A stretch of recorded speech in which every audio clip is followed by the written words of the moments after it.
How happy would you be if you never had to pay for gas or groceries ever again? Here's your chance.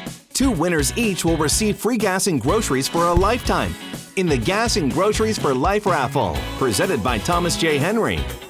Free gas, free groceries, 2 winners.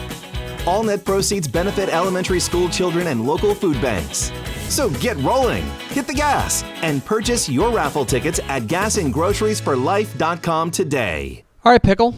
Uramas. We got to do this. That's right. Ready? Hold on, let me make sure I get my read. See, I got thrown off. See. Everyone's just having a great time except me because I'm trying to. Someone was already ready. Dave Campbell's Texas Football, the leading publication for all things football in the state of Texas, and the Tax Act Texas Bowl are proud to recognize the most outstanding high school football player in the state each week with the Mr. Texas Football Player of the Week award.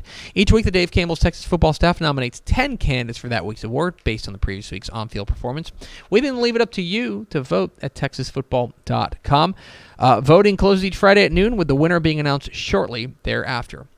Your Week 7 Mr. Texas Football Player of the Week nominees: Katy Cinco Ranch quarterback Gavin Rutherford threw for 448 yards and 4 touchdowns, ran for another 59 yards, and a score for Cinco. Tyler Chapel Hill wide receiver Deuce McGregor had 7 catches, 252 yards, and 4 touchdowns receiving. He also added a touchdown on the ground.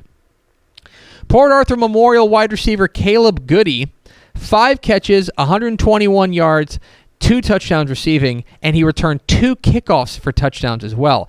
I would say that Caleb Goody was pretty impressive. Wink quarterback and linebacker Cannon Gibson, 285 yards and 5 touchdowns passing, 147 yards, 2 touchdowns rushing, and 7 tackles. Your boos only encourage me.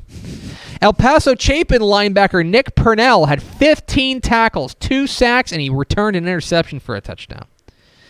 Mansfield Lake Ridge quarterback Kenan Miller threw for 544 yards and 5 touchdowns passing, and he also ran for a touchdown. We mentioned this in Monday Morning Fallout, but Rochelle wide receiver Sean Estes went nuts.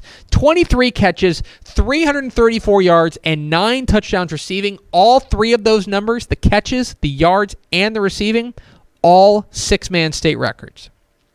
Kilgore running back Isaiah Ross ran for 343 yards and 3 touchdowns on the ground. He also had 3 tackles and recovered a fumble. Sonora athlete Jaime Butron had 194 yards and a touchdown passing, 176 yards, 4 touchdowns rushing, 10 tackles, an interception, and he averaged 46 yards per punt. And finally, Wolford Friendship quarterback Hudson Hutchison went 24 of 28 for 463 yards and 6 touchdowns passing. He also ran for 59 yards and a score. So those are your Week 7 Mr. Texas Football Player of the Week nominees. Vote early, vote often, vote now at texasfootball.com.